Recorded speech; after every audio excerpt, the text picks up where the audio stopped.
It's me Marina Javi. Again, welcome back to Sour and Spicy. Sour and Spicy പുതിയൊരു എപ്പിസോഡിലോട്ട് എല്ലാവർക്കും സ്വാഗതം.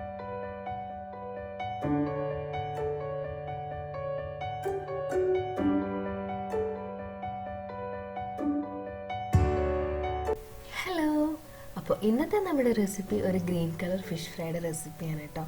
അപ്പോൾ ഇതിനകത്ത് നമ്മൾ ഫിഷ് ഫ്രൈ ചെയ്തെടുക്കുന്നത് ഒട്ടും തന്നെ ഓയിൽ യൂസ് ചെയ്യാതെയാണ്. അതുകൊണ്ട് തന്നെ നല്ല ഹെൽത്തി ആയിട്ട് ഫിഷ് ഫ്രൈ നമുക്ക് ഇങ്ങനെ ചെയ്തിട്ട് എത്ര വേണമെങ്കിലും കഴിക്കാം. അപ്പോൾ നമുക്കിത് എങ്ങനെയാണ് ഗ്രീൻ കളറായിട്ട് ഒട്ടും ഓയിൽ യൂസ് ചെയ്യാതെ ഫിഷ് ഫ്രൈ റെഡിയാക്കി എടുക്കാമെന്ന് നോക്കിയാലോ.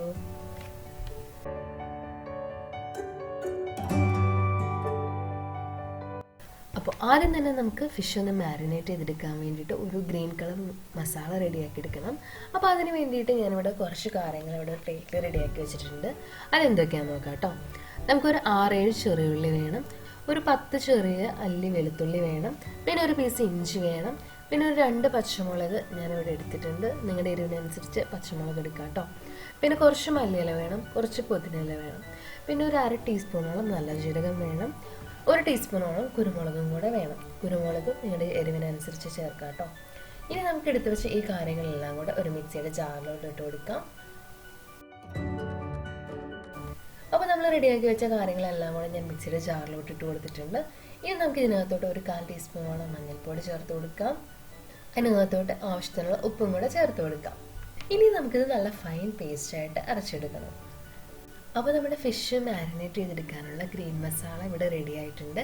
നല്ല ഫൈൻ പേസ്റ്റായിട്ട് ഞാൻ അരച്ച് ഒരു പ്ലേറ്റിൽ റെഡിയാക്കി വെച്ചിട്ടുണ്ട്. ഇനി നമുക്കിതിനകത്തോട്ട് ഒരു പകുതി ചെറുനാരങ്ങയുടെ നീരും കൂടെ പിഴിഞ്ഞ് വെച്ചിട്ട് നന്നായിട്ടൊന്ന് മിക്സ് ചെയ്തെടുക്കാം.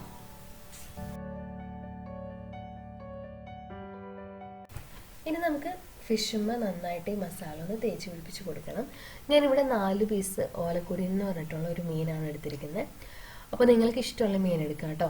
ഇനി നമ്മൾ റെഡിയാക്കി വെച്ചിരിക്കുന്ന മസാല നമ്മുടെ മീൻ കഷ്ണങ്ങളിൽ നിന്ന് നന്നായിട്ടൊന്ന് തേച്ച് കൊടുക്കാം.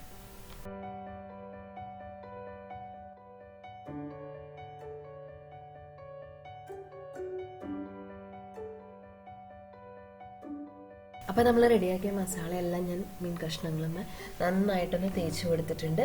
ഇനി ഞാനിത് റെസ്റ്റ് ചെയ്യാൻ വെക്കാൻ പോവാണ്. അറ്റ്ലീസ്റ്റ് ഒരു 2 മണിക്കൂറെങ്കിലും വെക്കണം കേട്ടോ. എന്നാലാണ് നന്നായിട്ട് മസാല ഫിഷിന് പിടിക്കുള്ളൂ.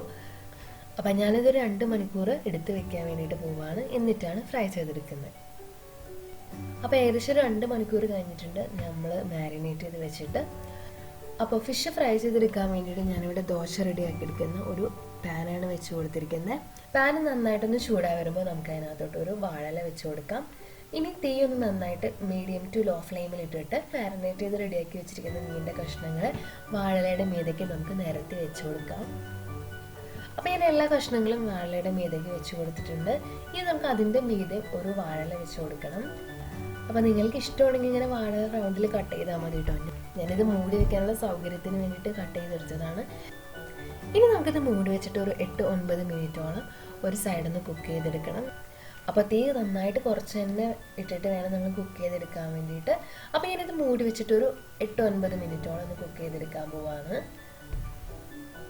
അപ്പോൾ ഏകദേശം ഒരു 5-6 മിനിറ്റ് കഴിഞ്ഞ് നമ്മൾ തുറന്ന് നോക്കുമ്പോഴേക്കും ഈ മീൻ കഷ്ണങ്ങളിലുള്ള വെള്ളമൊക്കെ നന്നായിട്ട് ഇതിൻ്റെ പുറത്തോട്ട് ഇറങ്ങി വരുന്നത് കാണാൻ പറ്റും. അപ്പോൾ ഈ വെള്ളത്തിലാണ് നമ്മുടെ ഫിഷ് ഒന്ന് കുക്കായിട്ട് വരിക. അപ്പോൾ ഞാനിത് ഒന്നും കൂടെ ഒന്ന് അടച്ചു വെക്കുകയാണ്. വീണ്ടും കുറച്ച് നേരം കൂടി നമുക്കൊന്ന് കുക്ക് ചെയ്തെടുക്കാം.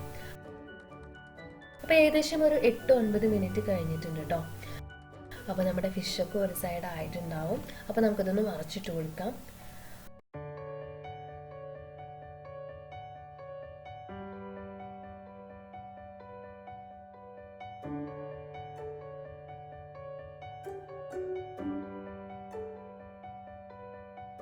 അപ്പോൾ ഒരു സൈഡ് നന്നായിട്ട് ആയിട്ടുണ്ട്. ഇനി നമുക്ക് ഈ സൈഡും കൂടെ ഒരു 7-8 മിനിറ്റോളം നമുക്കൊന്ന് കുക്ക് ചെയ്തെടുക്കാം. അപ്പോൾ ഏകദേശം ഒരു 7-8 മിനിറ്റ് ആയിട്ടുണ്ട്. നമ്മുടെ ഈ സൈഡും നന്നായിട്ട് കുക്കായി വന്നിട്ടുണ്ട്. അപ്പോൾ കണ്ടില്ല, നമ്മൾ ഒരു തുള്ളി പോലും ഓയിൽ യൂസ് ചെയ്തില്ലെങ്കിലും നന്നായിട്ട് ഇത് ഫ്രൈ ആയിട്ട് വന്നിട്ടുണ്ട് കേട്ടോ. നല്ല ഹെൽത്തിയാണ്. ഒട്ടും പൊടിഞ്ഞൊന്നും പോവാതെ ഒട്ടും കരിഞ്ഞൊന്നും പോവാതെ നമുക്ക് കിട്ടിയിട്ടുണ്ട്. അപ്പോൾ നല്ല ഹെൽത്തി ആയിട്ടുള്ളൊരു ഫിഷ് ഫ്രൈ ആണ്. അപ്പോൾ നല്ല ഹെൽത്തി ആയിട്ട് കഴിക്കാൻ ആഗ്രഹമുള്ളവർ ഇങ്ങനെ ഒന്ന് ട്രൈ ചെയ്ത് നോക്കാം കേട്ടോ. അപ്പോൾ നമുക്കിനി അടുത്ത വീഡിയോയിൽ വേറൊരു റെസിപ്പി ആയിട്ട് കാണാം. ടാറ്റാ.